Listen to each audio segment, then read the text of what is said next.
San Francisco Pride is distancing itself from Twisted Sister's Dee Snider after the singer defended anti-trans tweets made by former Kiss singer Paul Stanley. This is a bit confusing, but let me start with Stanley's tweet, which was sent on Sunday. And in a nutshell, it criticizes parents who accept their children who are questioning their gender identities. So here's what happened with Snider. Snider saw this tweet, retweeted it, and added this. You know what? There was a time where I felt pretty too. Glad my parents didn't jump to any rash conclusions.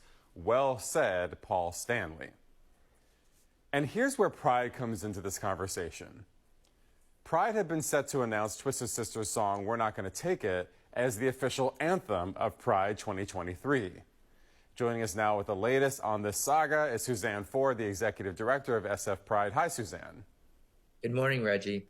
So, full disclosure here, you were ready to roll out with Dee Snider interviews with the media. It was under embargo, but in a few days you were going to announce this partnership with Dee Snider and with this song.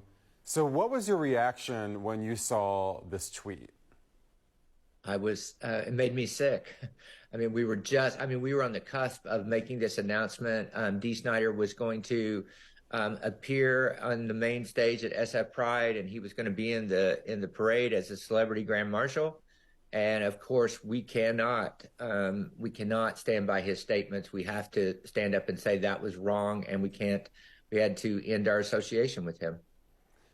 How did this begin? Did Dee Snider approach you and Pride and offer the song?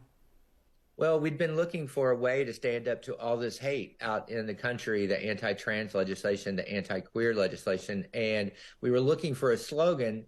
And our PR team, I said, this is what we need to say. And they said, well, why don't we just say we're not going to take it? And that started the process. And we did reach out to their people. And Dee was great. He called me and said, hey, you can use this song. That's what this song should stand for. And then, of course, he preempted that with his statements supporting Paul Stanley. Have you talked to Dee since this tweet came out? I did. I had a painful discussion with him yesterday. I think he realizes that he was wrong. He thought he was taking a moderate stance. When it comes to self-identification for trans people, there's no moderate stance. We need to believe our trans kids when they tell us about their gender.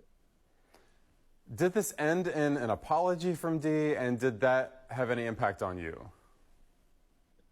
Yes, he was truly sorry at the end. I think it pointed out to me, like, there's so much work to be done to reach people in the middle of the country and the middle of this issue so that they have the facts. He was ignorant of the situation. And I was able to share with him what it might be like for an 8-year-old trans girl in Kentucky that was afraid to tell her parents or her schoolmates about who she really was. And I think that did touch him. So now we move forward. How? Well, we got to put it behind us. I mean, the harm in the situation is people thinking that was a moderate stance or that was okay. And then also, we were going to use this as a platform to stand up to hate and to raise money for San Francisco Pride this year. So we're going to have to find a new route, and we will. We always do at San Francisco Pride, but we need support. If people want to go to the site, sfpride.org, and donate and support us. But we are going to stand up to this hate in this country against trans people. Make no mistake. And finally, did Dee indicate to you that he would be saying something publicly, not just to you in a private conversation, but on a social media platform or another media?